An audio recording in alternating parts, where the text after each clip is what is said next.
Hey, what's up, Restore Leaders? On behalf of Pastor Pulley and the Restore Leadership team, this week we're going to talk a little bit about emotions and feelings.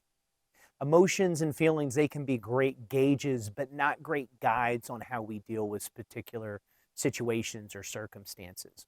Over the next few minutes, I'm going to share with you some information around emotional intelligence, what the word says about emotions and how to deal with some emotions, and 5 practical steps for you as a leader, how you can help your participants navigate through particular emotional situations. Being a leader, you have a unique opportunity. We have a unique opportunity to disciple and to help participants through these situations that they come into our environment with. A lot of times they're very heavy situations and circumstances that they're in. We're able to help them navigate through emotions, and this can be a great way for us to show them how to look back on themselves to assess their heart, and to really understand how those emotions are impacting or affecting the way that they respond to particular situations. Patterns of emotions in our lives will give us a really good reading on where our hope is. In fact, emotions reveal to us what we love, what we trust, and what we fear. If you think about what you love, trust, and fear, you probably have some level of emotion that you think about or feel when you think about those things. A big challenge is when we allow emotions to guide us through situations, they sometimes can end up being part of our identity. Now, if I were to say, I'm a sad person or I'm an angry person, that's identifying myself as a sad person or an angry person. But the reality is, I'm feeling a sad feeling or emotion, or I'm angry in this particular situation. Both very normal feelings and emotions to have, but as you can see, I don't identify myself as that emotion. So over time, as we get in habits and we do this, over time, over and over again, a lot of times we then end up reflecting on ourselves and identifying ourselves as that particular emotion. I'm a depressed person. I'm a person that has lots of anxiety, or some other examples. Emotional intelligence, or EQ for short, is probably something that you're very familiar with. It's a term that actually came out in the 90s, and the short definition of this is the ability to understand and manage emotions. Having a high EQ is something that a lot of teams are looking for team members to have or leaders to have in their environment, because they're able to understand emotions in a group setting or in an environment, and they're able to manage those emotions. A lot of times, individuals that come into our environment, they're having a hard time identifying the emotions, especially in critical situations. There's a lot of feelings that go on. Sometimes they're feeling sad and lonely and angry and guilty and shame and all of those things at the same time.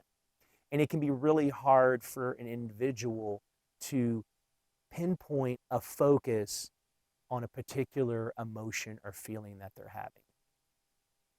When you have a situation like that, one of the things that I like to do, today there's all kinds of emotions. If you were to go look up on Google, all of the emotions, there's a big giant wheel you can probably find with all these different kinds of emotions on it. I like to keep it simple and bring it right back to the core emotions that we all feel and what we can see and find in the Bible.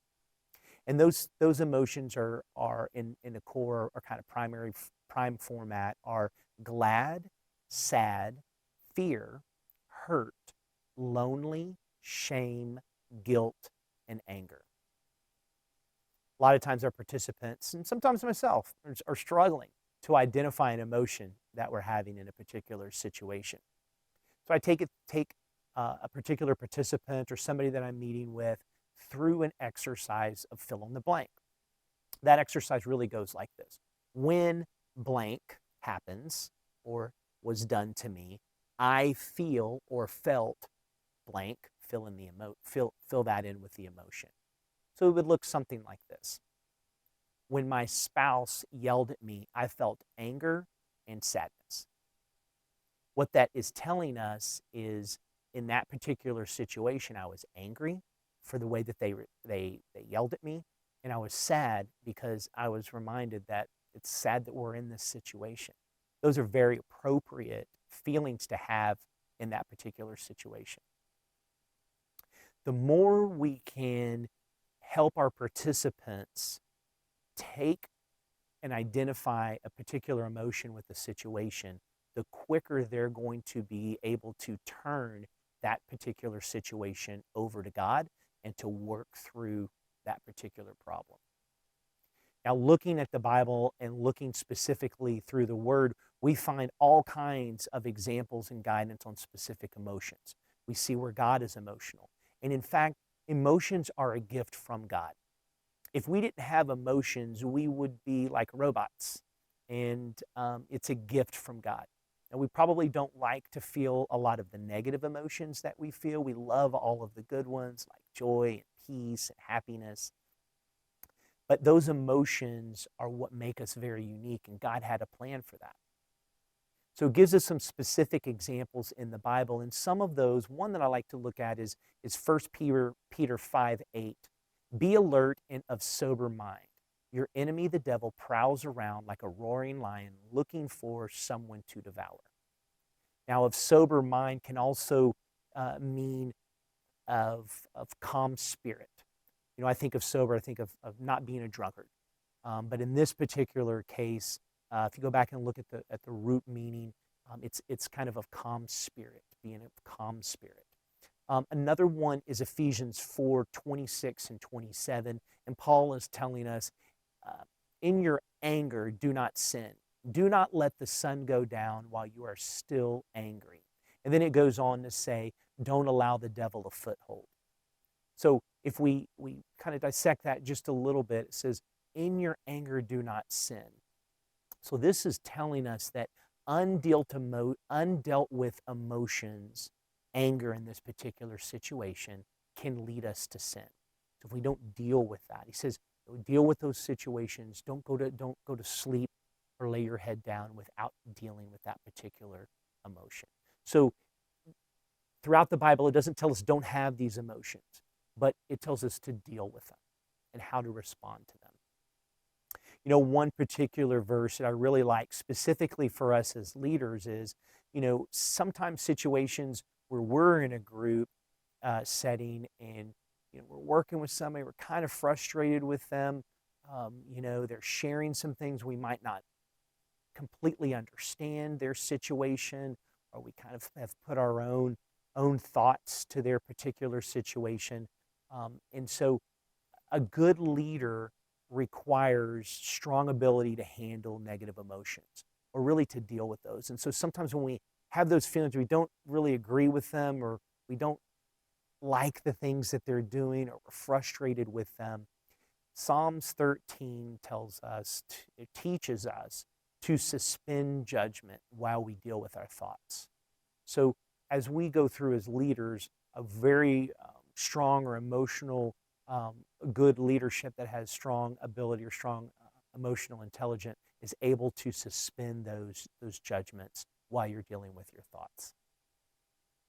Now, as we move to the final part here, in just 5 basic steps or 5 simple steps that you as a leader can help your participant work through as they're dealing with emotional situations is, you know, again, we don't always understand or agree with the situation that they're in. And as leaders in our small groups, our job isn't to tell them the solution. Our job is to guide them and to bring them closer to God, allowing them to seek God for counsel. That's really what it's about. It's helping them seek God for the right counsel. And so 5 steps that allow you to do that is, step 1 is going to be acknowledge something isn't right. Somebody's dealing with a situation, just acknowledging that, you know what, I don't feel right today. Something doesn't seem right. I'm going to dissect this a little bit more. So acknowledgement is step 1. Step 2 is going to be identify what doesn't feel right. It may be, I feel sad today.